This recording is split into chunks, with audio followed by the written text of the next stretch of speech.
Tonight we're going to be making an Instant Pot beef stew. You can make it on the stove if you want. This is a recipe that I like for the Instant Pot. I'm going to put 2 tablespoons of butter into the Instant Pot to start heating up. I've already hit the saute button, as you can see on the front, and we're going to let that melt. In my bowl over here, I have 1 pound of stew beef chunks. I'm going to make it keto because I tend to eat more keto and less carbs. And I'm going to put 2 tablespoons of almond flour over it. You can use regular flour, gluten-free flour, whatever you want. I'm going to use that, and then I'm going to put some salt and pepper just to season it. And then probably a half a teaspoon of salt. And then I'm going to just take a spoon and stir that up. Because we want to put that into the Instant Pot as soon as that butter is melted. So we're going to get that all covered. It doesn't give it a really weird flavor. It's really, really good with the almond flour. So I've got up a pound of carrots diced. I've got a pound of portobello mushrooms. I like the portobello because it's meatier. So if you're going to use something like in vegetables instead of meat, or if you're going to use like chicken, you can even make like a chicken stew the same way and just use like a chicken stock or a vegetable stock instead of the beef stock. And what I do with these when I clean them, don't ever wash your mushrooms. Take the stem out, take a paper towel, and just wipe the dirt off. Don't wash the mushrooms. It takes all the flavor and everything out. Then I'm going to cut it in half and then into quarters. Okay, we have 2 cups of beef stock, which is going to go in afterwards. I hear the butter is melting, so we're going to take our beef and put it in with the flour that's on there. Put that in and let that brown. Don't stir it a lot because then it won't get the nice brown color you want it. So we're going to get this brown, and then we'll add the rest of the stuff to it. I also have 3 cloves of garlic diced up. And we're using tomato paste. When I do tomato paste, I use the tube because I find when I open up a can of tomato paste, I need 2 tablespoons, and I end up throwing the rest out because I never use it. So I usually get it in a tube. And then we have Worcestershire sauce. And then we also have, it calls for soy. A lot of times I don't use soy. I use the organic because this is gluten-free. This is the organic tamari sauce, but I prefer to use something that's called coconut aminos instead. So I use the coconut aminos in my thing in replacement of the soy sauce. See, the beef is browned up nicely.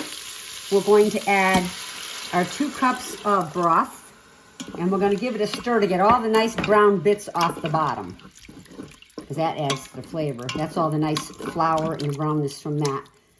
Okay, I'm going to shut that off. I'm going to shut the button off for the saute, so we're going to cancel that. We're going to add our, let's see, our beef broth we added. We're going to add our Worcestershire sauce, which is a tablespoon of, 2 tablespoons of, no, a tablespoon of Worcestershire sauce. You can measure, I just eyeball, sorry. A tablespoon of the coconut aminos, or the soy sauce, a half a tablespoon of brown sugar. I use a sugar substitute, a brown sugar substitute. You can use regular brown sugar. It's not a lot, so it's not going to make it too sweet. And then I'm going to add a teaspoon of dried rosemary. And a teaspoon of dried thyme. I gotta get the covers off of them, sorry.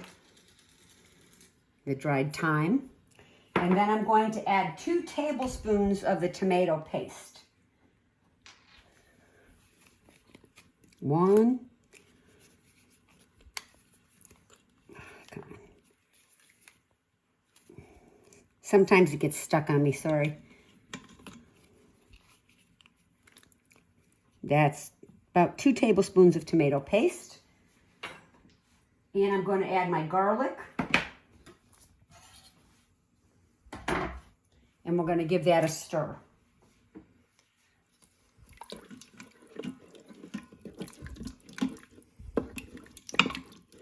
So then we're going to add our mushrooms right into there, which we cut up, our carrots. And I have taken a whole onion. It says you can use pearl onions, but I just took a big onion and cut it up into small pieces because a lot of times you can't find the pearl onions. So that's going right in there too. And it says you can put potatoes, but I don't put potatoes because of the keto. But if you want to put potatoes in, go right ahead. So we're going to give this a stir. It's looking nice and hearty without cooking it yet. And then we're going to put our lid on it. You might want to come around the front, Mr. Cameraman. And make sure it's locked in with the valve to the back. And you're going to see the button that says meat and stew. Hit that. And you're going to go up to 35. Just hit the plus sign until it hits 35.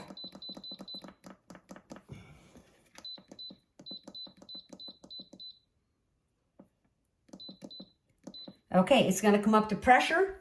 It's going to cook for 35 minutes. And then you can either naturally let it release, or you can quick release it like we did the other day. That's how you were going to get this to go. So your choice, either let it release naturally until the little silver thing goes down, or, okay, we got the stew cooked for 35 minutes. We let the pressure release by itself, which took probably another 35 minutes after that. And the pressure is down now. I'm going to take the lid off so you can see how nice that stew looks. It's nice and juicy. And that's going to be it. Now, remember, you can also make this with chicken if you want. If you don't want to use the beef or whatever, I'm going to take it out and put it into a pot, a bowl for the cameraman, because the cameraman needs to eat. And there you have your nice beef stew. Here's the recipe for it so you can follow it along. Enjoy. Have a good night.